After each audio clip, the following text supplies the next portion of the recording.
இந்தியாவிலேயே முதல்ல எல்லாரும் சொல்றாங்க நம்ம இன்னைக்கு என்னது என்ன India pan India pan India pan India முதல் படம் வந்து எடுத்தது எஸ் வாசன் தான். சந்திரலேகா வந்து இந்தியா ஃபுல்லா ரிலீஸ் ஆச்சு. So first pan India film வந்து சந்திரலேகா தான். அதனால இன்னைக்கு யாருமே எதுவுமே புதுமை பண்ணிடல. அன்னைக்கே விட்டலாச்சாரியார் பறக்கும் தட்ட விட்டார். இன்னைக்கு அதுதான் இஎஃப்ஓன்னு சொல்றான். புரியுதா உங்களுக்கு? படத்துல வந்து ஒரு முக்கியமான கேரக்டர் வந்து நடிச்சிருக்காரு திரு சபி அவர்கள். சோ வெளிநாட்டுல இருந்து நமக்காக இங்க வந்திருக்காரு. சோ அவருக்கு ஒரு பெரிய வாழ்த்துக்கள் வந்து நம்ம தெரிவிக்கலாம் அப்படின்னு நினைக்கிறேன். So we are very happy to have you here, sir. Hope you had a great working experience with our team. Yeah, it was lovely. Yeah, thank you. Sabi.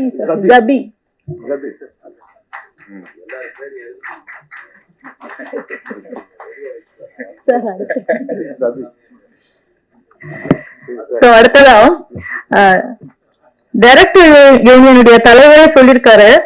Director யூனியனுடைய secretary பாத்தீங்கன்னா அந்த டீமுக்கே வந்து நாடி துடிப்பு மாதிரி ஒர்க் பண்ணிட்டு இருக்காருங்க. Any time ஒரு கால் பண்ணலாம், எனி டைம் கூப்பிடலாம். அப்படியே அந்த டீமுக்காக அப்படியே சார் வந்து எப்பவுமே தன்னை அவைலபிளாவே வச்சுப்பாரு. இப்போ கூட வந்து பயங்கரமா பம்பர மாதிரி வந்து சார் ஒர்க் பண்ணிட்டு இருக்காருன்ட்டு தலைவர் வந்து அப்ப சொல்லியிருந்தாரு. அதை ஒவ்வொரு முறையும் வந்து சார் ப்ரூவ் பண்ணிட்டே இருக்காரு.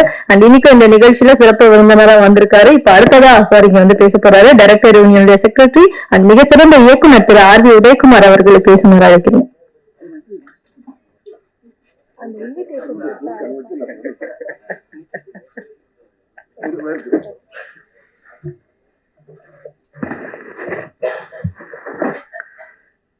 என் சுவாசமே, இதுலயே ஒரு காதல் இருக்கு.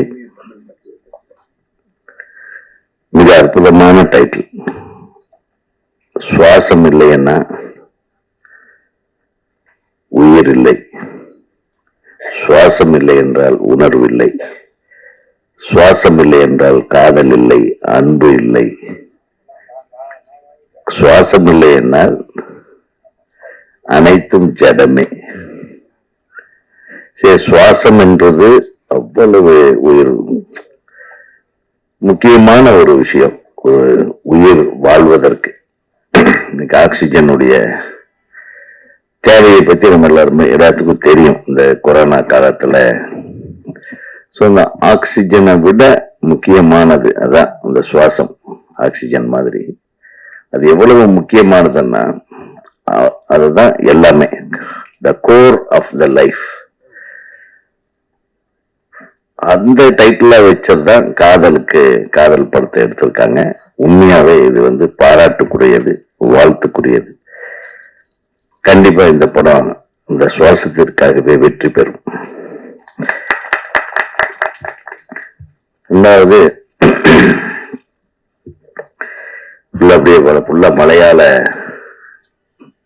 கரையோரத்தில் நின்ன மாதிரி இப்படி திரும்பினாலும் மலையாள வாசனை பிரச்சனை. எங்களுக்கு மலையாளம் ரொம்ப பிடிக்கும். தமிழர்களுக்கு எப்போதுமே மலையாளிகள் தான் ஒரு விருப்பம். மலையாளிகளுக்குதான் எங்களை பிடிக்காது. அதுதான் உண்மை.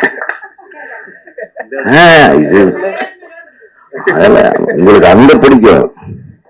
சரி, அதை விடுங்க, அது பெரிய கான்ட்ரவர்சி ஆயிடும். ஆனா எங்களுக்கு மலையாளிகள் தான் பிடிக்கும். அவ்வளவு அதாவது சின்சியாரிட்டி. ஒரு தொழில ஒரு விஷயத்துக்கு எடுத்தோன்னா அது 100% அதை ஹானர் பண்ணுவாங்க. அந்த தொழில ஒரு இன்னைக்கு கூட மிகவும் இந்தியாவிலேயே பொறாமைப்படக்கூடியது மலையாள கலைஞர்களாகட்டும், மலையாள தொழில்நுட்ப கலைஞர்களாகட்டும், மலையாள நடிகர்களாகட்டும், அவங்க கிட்ட இருக்கிற ஒற்றுமை. அதுல ஒரு எல்லளவாவது நம்ம கிட்ட இருந்தா நல்லா இருக்கும்ன்றது. அம்மான்னு ஒண்ணு வச்சுக்கிட்டு ஒரு ஆளுக்கு நியாயமான விஷயத்துக்காக போராடுவாங்க. ஒரு நியாயம் கிடைக்கலன்னாலும் போராடுவாங்க. ஒரு சாதாரண நடிகைக்கு பிரச்சனை வந்தாலும் உறுதுணையா நிற்பாங்க. அது மம்முட்டியா இருந்தாலும் சரி, மோகன்லால் சிலர். ஸோ ஹேட்ஸ் ஆஃப் டு அவங்க ஒற்றுமைக்கு ஒரு வாழ்த்துக்களை தெரியும். சில பேர் சில விஷயத்த நம்ம கத்துக்கணும். நிறைய பேர் நிறைய விஷயங்கள் இருக்கு இந்த உலகம் ஃபுல்லாகும். ஸோ மலையாள இண்டஸ்ட்ரியிலிருந்து நம்ம என்ன கத்துக்கணும்னா அதெல்லாம் கத்துக்கணும். அந்த சின்சியாரிட்டி, இந்த பிளானிங். ஒரு கதை எடுத்தா அந்த கதைக்குள்ளேயே நிக்கிறது, கதைக்கு வெளியே போறதுதான் நம்ம வழக்கமே. கதைக்கு கடைசி வரையிலும் வர மாட்டோம். வாங்கடா வாங்கடான்னு கூடுவோம். தமிழ் படம் இருக்கு, எங்கடா கதைக்கே வரமாட்டானே, இன்டர்வியூ போட்டானே அதுக்குள்ள, இதுக்கு மேலேயாவது கதை வருமான்னு நம்ம ஊடக நண்பர்கள் எல்லாம் உட்கார்ந்து தேடுவாங்க.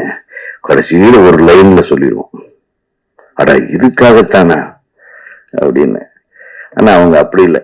ஒரு விஷயத்தை எடுத்தா அது இன்னும் டவுட் புரட்டி போட்டு உள்ள புகுந்து வெளியே வந்து அது ஒரு பெரிய பேச்சு பொருளாகவோ அல்லது ஒரு கருத்து பொருளாகவோ அல்லது சமுதாயத்தின் மைய பொருளாகவோ விளங்கும்படியான ஒரு திரைப்படத்தை எடுக்கக்கூடியதில் மலையாள உலகினர்கள் இருக்காங்க. அந்த மாதிரி மலையாள இயக்குனர் தான் நம்ம தம்பின்னு நினைக்கிறேன். மலையாளி தானே நீங்க? அட பரவாயில்ல விடு, பாலக்காடு. ஞானும் பாலக்காடு பக்கத்துல கோயம்புத்தூரானு. நான் வயநாடுல நான் ஹெர்பேரியம் கலெக்ஷன் போனேன். அதுல எனக்கு கொஞ்சம் மலையாளம் ஞான் கொஞ்சம் பறையும். அதுக்கு மேல பாருங்க, இப்ப அம்மா தமிழ்ல பேசுன மாதிரி ஆயிடும். அப்படியே கோயம்புத்தூர்காரங்களுக்கு மலையாளிஸ் ரொம்ப ஏன் பிடிக்கும்னு நான் இப்ப புரிஞ்சிருப்பீங்கன்னு நினைக்கிறேன். நிறைய மலையாளத்து பொண்ணுங்க அங்க படிப்பாங்க, நல்லா அழகா இருப்பாங்க. நம்ம ஃபீல் பண்ணது சொல்லவே முடியாது, நம்ம கரெக்டாவே வராது. அவ்வளவு அழகான. அதே மாதிரி ஹீரோக்கள் கூட, ரகுவரன் கூட ஒரு மலையாளம் மிக்ஸ் தான். ரகுவரன் நான் கல்லூரியில எனக்கு ஜூனியரா படிச்சாரு, கவர்மெண்ட் ஆர்ட்ஸ் காலேஜ் கோயம்புத்தூர்ல. நான் செகண்ட் இயர் படிக்கும்போது அவர் கடைசி பியூசி.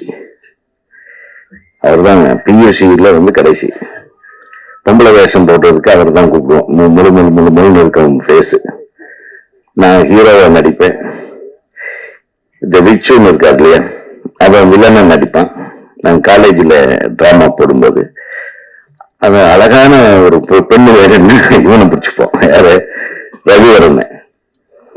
ரகுவரன் கொஞ்சம் ஹைட்டா இருப்பான். அதுக்காக நான் பெரிய ஹீல்ஸ் போட்டுக்கிட்டு இப்படியே நடந்து கீழே எல்லாம் விழுந்து இந்த மாதிரி எல்லாம் சிக்கல் எல்லாம் நடந்திருக்கு. அவன் கரெக்டா ரிஹர்சல் ஃபுல்லா வந்துடுவான், டிராமா இருக்கிறன்னு காணாம போயிடுவான். எனக்கு இன்னும் ரகுவரனே, நான் தான் ரகுவரன் அவர்களை நானும் எனது நண்பர் நித்யானந்தம் திரைப்பட கல்லூரியில படிக்கும்போது இவனை எப்படியாவது இங்க கொண்டாந்து சேர்த்தணும்னு எங்க 2 பேருடைய தொல்லைத்தான் நம்ம தான் திரைப்பட கல்லூரியில நடிப்பு பயிற்சிக்காக சேர்ந்தார். என்னுடைய அனைத்து திரைப்படங்களிலும் ரகுவரன் தான் நடிச்சான். என்னுடைய அனைத்து குறும்படங்களிலும் ரகுவரன். எனது குறும்படங்களை பார்த்துதான் 7வது மனிதனுக்கு அவருக்கு வாய்ப்பு கிடைத்தது. இது ஒரு கதை. அது எதுக்கு சொல்ல வரேன்னா, அவ்வளவு அழகா இருப்பான். அது மட்டும் கொஞ்சம் அவன்கிட்ட டைமுக்கு வர மாட்டான். என்னுடைய முதல் நாள் ஷூட்டிங் டைரக்டரா ஒரு குறும்படத்துக்கு, அவருக்கு முதல் நாள் ஷூட்டிங் நடிகரா அவரும் இந்த தலைவாசல் விஜய். எனக்கும் முதல் நாள் ஷூட்டிங். நான் 7:30 மணிக்கே போயிட்டேன். தலைவாசல் விஜய் 8:30 மணிக்கு வந்தான். நம்ம ஆடு 12 மணிக்கு தான் வந்தான். ஆனா நண்பர்கள் வேறு, நாங்க வாடா போடா ஃப்ரெண்ட்ஸுங்க. பட் எக்ஸ்ட்ராடினரி பெர்ஃபார்மன்ஸ் பண்ணுவான். Very very.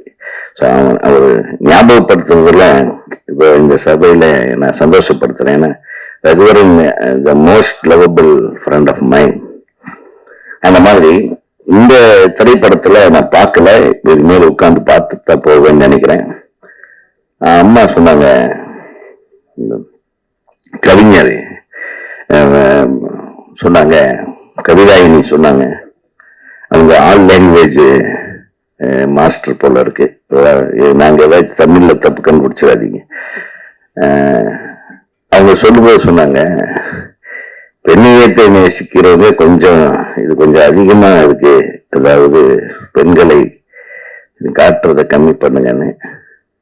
அம்மா, நாங்க காட்டுறதை விட பெண்களே நிறைய காட்டிட்டு இருக்கிறாங்க. இப்போ நீங்க எடுத்தீங்கன்னா நமக்கே மனசு வர மாட்டேங்குது ஆஃப் பண்றதுக்கு.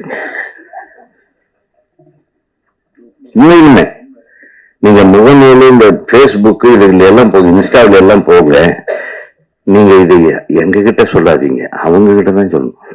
பெண்களே உங்களை எதுக்கு இப்படி அவுத்து போட்டு காட்டுறீங்க, நீங்க பெண்களுக்கு தான் சொல்லணுமே தவிர, பாவம் இது ஏதோ ஒரு படத்தை எடுத்து போட்டு அதுல என்ன மேக்சிமம் அட்ராக்ஷன் வச்சா ஒரு லவ் வரும், இல்ல லவர்களே மனசால ஏத்துக்குவாங்க, எப்படி இது வியாபாரப்படுத்துறதுன்னு ஏதோ கொஞ்சம் அப்படியே கொஞ்சம் கீழே விழுற மாதிரி அப்படியே கொஞ்சம் தெரியுற மாதிரி தான் எடுப்பாங்களே தவிர, நான் முழுசுமே தெரியுற மாதிரி வேணும்னே தானே தனியா எடுத்தெல்லாம் போட்டுட்டு இருக்கிறாங்களே ஆண்டவா. இப்ப யாரு காப்பாத்தணும்? தமிழ் சினிமாவெல்லாம் நம்ம காப்பாத்திடலாம், ஆனா இந்த முகநூலை பார்க்கிறவங்கள யார் காப்பாத்துறது? கரெக்டா? அதுல எப்படி தெரியுற மாதிரியே எப்படி ட்ரெஸ் போடுறதுன்றது ஆராய்ச்சி பண்ணுவாங்க போல ஒவ்வொருத்தரும்.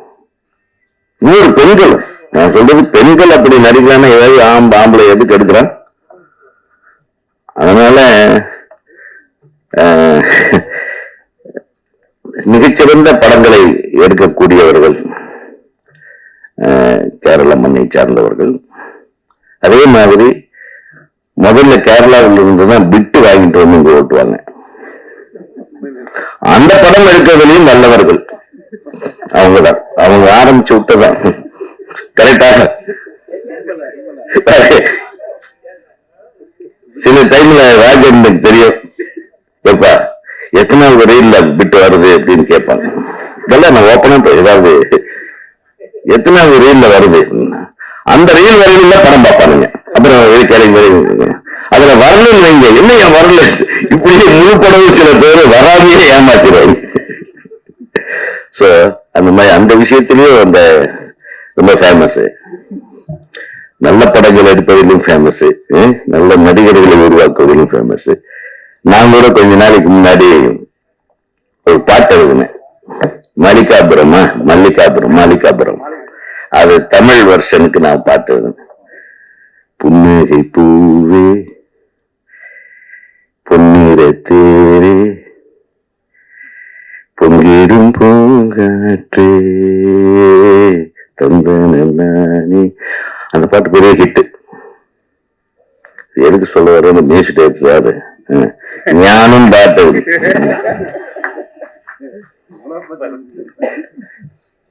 சோ புதுசா ஃபர்ஸ்ட் டைம் தமிழுக்கு வந்திருக்கீங்க, வெரி குட். தமிழே தெரியாம தமிழுக்கு இசையமைக்கிறது எவ்வளவு பெரிய விஷயம்.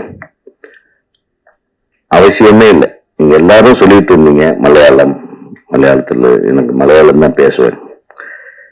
கலைக்கு மொழி கிடையாது. there is no language for art. இந்தியாவிலேயே முதல்ல எல்லாரும் சொல்றாங்க, நம்ம இன்னைக்கு என்ன இந்தியா, பேன் இந்தியா முதல் படம் வந்து எடுத்தது எஸ் வாசன் தான். சந்திரலேகா வந்து இந்தியா ஃபுல்லா ரிலீஸ் ஆச்சு. So first pan India film வந்து சந்திரலேகா தான். அதனால இன்னைக்கு யாருமே எதுவுமே புதுமை பண்ணிடல. அன்னைக்கே விட்டலாச்சாரியார் பறக்கும் தட்ட விட்டார். இன்னைக்கு அதுதான் இஎஃப்ஓன்னு சொல்றாங்க. புரியுதா உங்களுக்கு? ஸோ நம்ம தமிழ் இண்டஸ்ட்ரி, நம்ம சினிமா இண்டஸ்ட்ரி, நம்ம சவுத் இந்தியன் பிலிம் இண்டஸ்ட்ரியும் சரி, we have done everything. அது வந்து இன்னைக்கு டெக்னாலஜில ரெனோவேட் பண்ணி கொஞ்சம் புதுசா டெக்னாலஜி வந்ததுனால அந்த மாதிரி கிராபிக்ஸ் அது இதெல்லாம் யூஸ் பண்றாங்களே தவிர, இப்ப ஏஐ போட்ட நம்ம ஒரு வரி கதை சொன்னா ஏஐல ஒரு ஃபுல் கதையை சொல்லிடுறான்.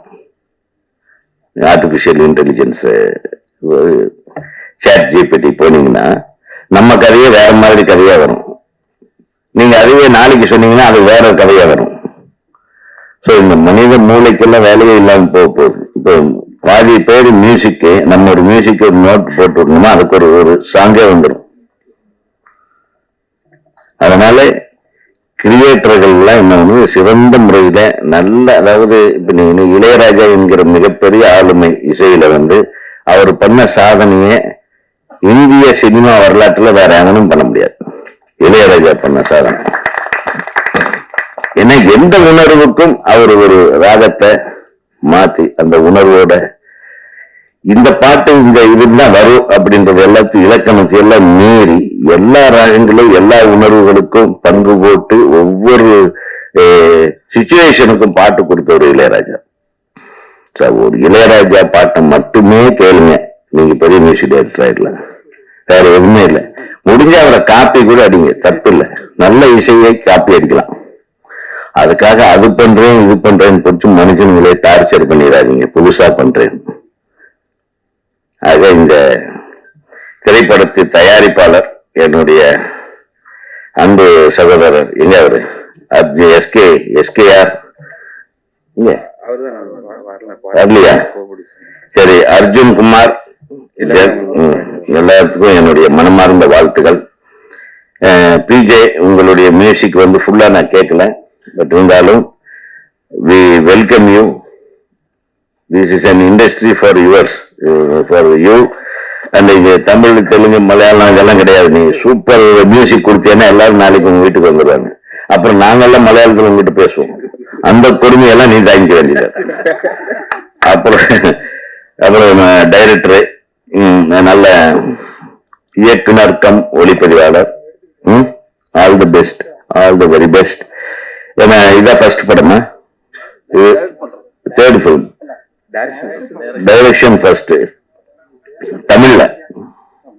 இது தமிழ் மலையாளம் பரவாயில்லப்பா. இது தமிழ் மலையாளமா?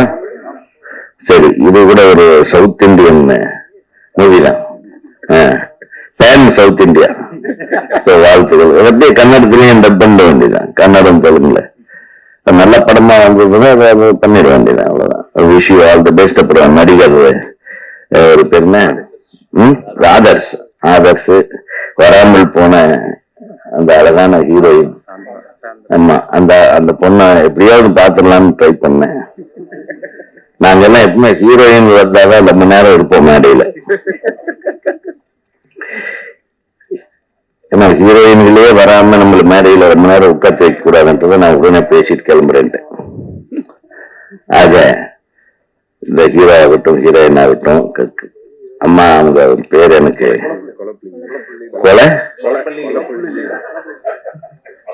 கொலப்பாதீங்கப்பா. சரி அம்மா, லீலா அம்மாவுக்கு இன்னும் கொலப்பண்ணி கொலகாரிமா என்ன யாது? கொலப்பள்ளியா? கொலம்பள்ளியா கொலப்பள்ளி? கொலப்பள்ளி ஊரா? போரூர். ஓகே, மருதுபாட்டி, அது பிக்சர் நேம். உங்களுக்கு உங்களுடைய நீங்க உங்களை பார்த்த உடனே நீங்க எவ்வளவு நல்லா நடிப்பீங்கன்னு, மனோரமா மாதிரி அடுத்த ஒரு மனோரமா மாதிரி நீங்க தமிழுக்கு வந்துருங்க. தமிழ்ல தான் எங்க நிறைய என்கரேஜ் பண்ணுவாங்க. இப்ப பாருங்க, எங்க மாதிரி ஒரு டைரக்டர் கூட மலையாளத்துல டைரக்ட் பண்ண விட மாட்டாங்க. நான் எதுக்கு சொல்ல வரேன்னா, ஒரு டைரக்டர் தப்பி தவறி அது மலையாளத்துல படம் பண்ண ஒரே டைரக்டர் பேரரசு தான். பேரரசு ஒரு மலையாள படம் டைரக்ட் பண்ணியிருக்காரு. ஆனா எத்தனை மலையாளிஸ் இங்க டைரக்ட் பண்றாங்க பாத்துருக்கீங்களா? எங்க தமிழ்நாடு எல்லாத்தையும் வரவேற்கும். நான் போய் மலையாளத்துல ஒரு படம் பண்ணவே முடியாது. எப்படி அந்த படத்தை நிறுத்துவதுன்றது கரெக்டா பிளான் பண்ணி நிறுத்துவாங்க. அதுக்கு எனக்கு உண்மையான கண்டனத்தை தெரிவிக்கிறேன். ஏன்னா எல்லா டைரக்டர்களையும் நம்ம கூப்பிட்டு பாராட்டி வாழ்த்தி, அந்த மேனன் வா இந்த மேனன் வா அப்படின்னு எல்லாம் சொல்லி, இல்லையா? கரெக்டா? எத்தனை பேரு லாலு, ஜோசு, ஏகப்பட்ட மலையாளம் இயக்குநர்களை நாங்கள் வரவேற்று கொண்டாடி இருக்கிறோம். ஆனால் ஒரு டைரக்டர் கூட மலையாளத்துல தமிழ் டைரக்டர் மலையாளத்துல டைரக்ட் பண்ண விடமாட்டேன்றீங்க. இதை நீங்க அங்க போய் பேசணும். பாலு மகேந்திரா சாரு கொஞ்சம் பாதி மலையாளம், ஆளு யாருகிட்ட விடுற நீ?